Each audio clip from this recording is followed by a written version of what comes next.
Versículo para memorizar. Los hijos de Israel acamparán cada uno a su bandera, según las señales de las casas de sus padres. Alrededor del tabernáculo del testimonio acamparán. Números capítulo 2, versículo 2. Lección 4 del 5 de noviembre de 2022. Honores a la bandera. ¿Idolatría? Objetivo: comprender que el acto cívico de los honores a la bandera no constituye un pecado de idolatría. Lectura bíblica. Números capítulo 1, versículos 47 al 54. Pero los levitas no fueron contados entre ellos según la tribu de sus padres, porque habló Jehová a Moisés diciendo: solamente no contarás la tribu de Leví, ni tomarás la cuenta de ellos entre los hijos de Israel. Mas tú pondrás a los levitas en el tabernáculo del testimonio, y sobre todas las cosas que le pertenecen, ellos llevarán el tabernáculo y todos sus vasos, y ellos servirán en él, y asentarán sus tiendas alrededor del tabernáculo. Cuando el tabernáculo partiere, los levitas lo desarmarán, y cuando el tabernáculo parare, los levitas lo armarán, y el extraño que se llegare morirá. Y los hijos de Israel asentarán sus tiendas cada uno en su escuadrón, y cada uno junto a su bandera por sus cuadrillas. Mas los levitas asentarán las suyas alrededor del tabernáculo del testimonio, y no habrá ira sobre la congregación de los hijos de Israel, y los levitas tendrán la guardia del tabernáculo del testimonio. E hicieron los hijos de Israel conforme a todas las cosas que mandó Jehová a Moisés, así lo hicieron. Material exegético. En esta ocasión tendremos la oportunidad de estudiar otro tema que se torna polémico, ya que a simple vista pudiera parecer una práctica que atenta contra nuestra fidelidad a Dios. Los honores a la bandera es un tema que es visto por algunos como un acto de idolatría. Empezaremos considerando que en las antiguas civilizaciones, babilonios, egipcios, asirios, entre otros, se ocupaban estandartes para sus ejércitos, cuyas insignias se imprimían en función de la actividad que realizaban. Su objetivo era distinguir unos escuadrones de otros. Este era el caso de las tribus de Israel. Además, los estandartes también cumplían con la función de poder diferenciarse de los demás pueblos. Sin embargo, nunca faltó quien los veía con un sentido idolátrico. Aquellos estandartes fueron un precedente para que con el paso de los siglos se desarrollara lo que conocemos como banderas, lo que en la actualidad identifica a cada país, aun cuando en su escudo figuraran elementos religiosos. Como se menciona en la lectura bíblica, por instrucción de Dios, durante el peregrinaje del pueblo de Israel por el desierto, las tribus se distinguían de las demás portando su propia bandera y un estandarte de acuerdo con la familia a la que pertenecían. Portar este distintivo, además de formar un sentido de pertenencia en los hijos de Israel, tenía el propósito de organizar a la población allí reunida para que su tránsito fuera más ordenado y controlado. Números capítulo 2, versículo 3. Estos acamparán al levante, al oriente, la bandera del ejército de Judá, por sus escuadrones, y el jefe de los hijos de Judá, Naasón, hijo de Aminadab. Por muchos siglos se utilizaron estandartes o banderas con símbolos idolátricos. Esto hacía que quienes los usaban sintieran confianza al enfrentar al enemigo y orgullo al obtener la victoria. Tiempo después, cuando el Imperio Romano se convirtió en un imperio eclesiástico, no tuvo la menor intención de modificar este tipo de pensamientos. Durante el periodo profetizado por Daniel y Juan el teólogo, se mantuvo este tipo de conceptos, controlando de esta manera la sociedad de aquel tiempo. Daniel capítulo 7, versículo 25. Y hablará palabras contra el Altísimo, y a los santos del Altísimo quebrantará, y pensará en mudar los tiempos y la ley, y entregados serán en su mano hasta tiempo y tiempos y el medio de un tiempo. Apocalipsis capítulo 13, versículo 5.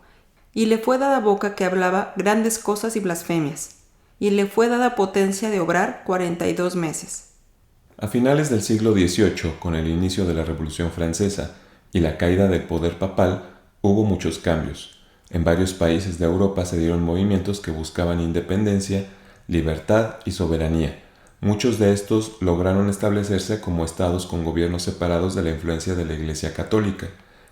Los gobiernos de los países, al lograr su independencia y consolidar un estado laico, diseñaron símbolos patrios como el medio para unir a sus ciudadanos. Una manera en que los gobiernos enseñan el amor a la patria entre sus ciudadanos es realizando actividades que infunden aprecio y respeto a los símbolos que les dan identidad. Las ceremonias cívicas son uno de los medios por los que intentan lograrlo. Esta es la razón por la que aún en los niveles más básicos de educación se enseña la materia de educación cívica. Sin embargo, estos mismos gobiernos dan a sus ciudadanos la libertad de ejercer la doctrina que mejor cubra sus necesidades espirituales. Mateo capítulo 22, versículos 17 al 22. Dinos pues, ¿qué te parece? ¿Es lícito dar tributo a César o no? Mas Jesús, entendida la malicia de ellos, les dice: ¿Por qué me tentáis, hipócritas? Mostradme la moneda del tributo. Y ellos le presentaron un denario. Entonces les dice: ¿Cuya es esta figura? ¿Y lo que está encima escrito? Dícenle: de César. Y díceles: Pagad pues a César lo que es de César, y a Dios lo que es de Dios. Y oyendo esto, se maravillaron, y dejándole, se fueron. Romanos capítulo 13, versículo 7. Pagad a todos lo que debéis. Al que tributo, tributo; al que pecho, pecho; al que temor, temor; al que honra, honra. La Escritura establece que debemos sujetarnos a las autoridades civiles y que es Dios quien determina quién gobierna. Por esta razón, y poniendo especial cuidado en lo antes mencionado, como ciudadanos de una nación estamos sujetos a obedecer lo que dicen las autoridades, siempre y cuando no vaya en contra de lo que ordena Dios. Un ejemplo de esto lo vemos en el apóstol Pablo, quien además de haber sido judío también fue ciudadano romano. Esa ciudadanía le fue de auxilio en momentos complicados durante la evangelización. En nuestro caso pasa lo mismo, ya que ostentamos una ciudadanía que nos compromete a cumplir con todas las leyes que rigen el país y nos brinda garantías para poder profesar nuestra doctrina. Además, en un sentido espiritual, hemos adquirido la ciudadanía israelita que nos obliga a no caer en idolatría y a entregar nuestro corazón solo a Dios. Romanos capítulo 13, versículos 1 y 2. Toda alma se someta a las potestades superiores, porque no hay potestad sino de Dios, y las que son, de Dios son ordenadas. Así que el que se opone a la potestad, a la ordenación de Dios resiste, y los que resisten, ellos mismos ganan condenación para sí. Hechos capítulo 22, versículos 25 al 29. Y como le ataron con correas, Pablo dijo al centurión que estaba presente: ¿Os es lícito azotar a un hombre romano sin ser condenado? Y como el centurión oyó esto, fue y dio aviso al tribuno diciendo: ¿Qué vas a hacer? Porque este hombre es romano. Y viendo el tribuno, le dijo: Dime, ¿eres tú romano? Y él dijo: Sí. Y respondió el tribuno: Yo con grande suma alcancé esta ciudadanía. Entonces Pablo dijo: Pero yo lo soy de nacimiento.